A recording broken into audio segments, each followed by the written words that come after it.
Have you ever been interested in becoming more productive or managing your time better? Then you've most likely come across the Pareto principle before, also known as the 80-20 rule. If you've never heard of it, then you'll learn more about it in this video. The Pareto principle states that in any situation, 20% of the inputs or activities are responsible for 80% of the outputs or results. And I'll explain what that means in a second. The principle was named after an Italian economist, Vilfredo Pareto. He first observed this law in his own garden. What he noticed was that 20% of the pea pods generated 80% of the healthy peas. This observation led him to discover that 80% of the land in Italy was owned by just 20% of the population. And we can see this concept everywhere in our daily lives. For example, you wear 20% of your clothes 80% of the time. In a book, 20% of its pages contain 80% of the most important information. 20% of the company's customers produce 80% of company's revenue. When it comes to YouTube, 20% of my videos generate 80% of my views and subscribers. The Pareto principle shows up over and over again almost in every field. But the inverse is also true. That means that the other 80% is only generating 20% of the results. However, you should note that this is not a universal law, and it can differ in many situations. It's not always going to be 80-20, it could be 70-30, 90-10, basically anything. The point is that the majority of results come from minority of causes, and the minority of results come from the majority of causes. Now that we've established that this principle does indeed hold true, let's take a look at how you can use it in your everyday life. Time is our most precious resource. We all have the same amount of time in our day, but most of us don't use that time efficiently. There's a difference between being busy and being productive. Most people think that working more hours will get them more results. However, it's not about the time you put in, it's about how well you spend that time. If you haven't applied the Pareto principle in your life yet, you're most likely just being busy. However, when the principle is utilized correctly, it enables you to do more by doing less.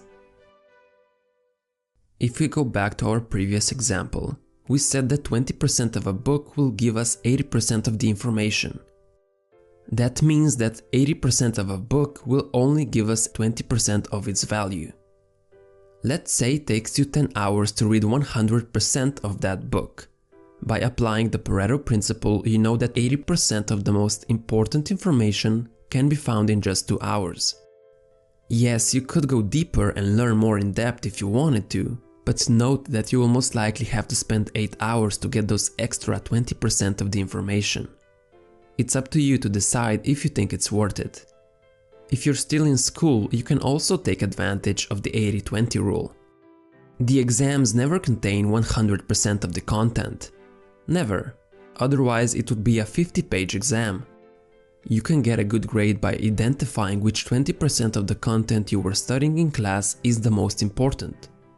Studying the right topic for 2 hours will get you a much better grade than studying the wrong topic for a whole week. Again, you could reread every single page of the textbook and get that 100%. But if being a top student is not your priority, then it just might not be worth your time. You can even do a Pareto analysis on your friendships. What you're most likely to find is that 20% of the friends give you 80% of fulfillment and joy that you get from social interactions. The other 80% of your so-called friends are only giving you 20% fulfillment. Now, you don't have to cut away all those friendships completely, but you don't have to spend an equal amount of time with all your companions. It's much better to have a few close friends than to have a bunch of really distant friends. This is why you should spend more time on the 20% that give you the most satisfaction and commit less time to the other 80%. And that pretty much sums up the Pareto principle, aka the 80-20 rule. It can be applied to almost any area of your life, whether it's business or free time. If you can identify the 20% that produces the greatest outcome, you can spend more time doing that to create an even greater payoff. It also helps you cut back on the 80% of things that waste your time, which create only 20% of the results. It encourages you to think efficiently and focus on what is actually important. So think about what are some things that you could double down on and which ones you should eliminate. Let me know how you're going to use the 80-20 rule in the comments below. For example, I have noticed that I use 20% of my shoes 80% of the time. This is why I threw the 80% I wasn't using away, because all they were doing is taking up my space. Thanks for watching, and I hope you enjoyed the video. Make sure to leave a like and click that little bell icon next to my channel's name. YouTube has been changing up its algorithm, and for some reason it's much harder to find my videos now. However, clicking on the bell will notify you whenever I post some new content. This way you won't miss a chance to become better than yesterday.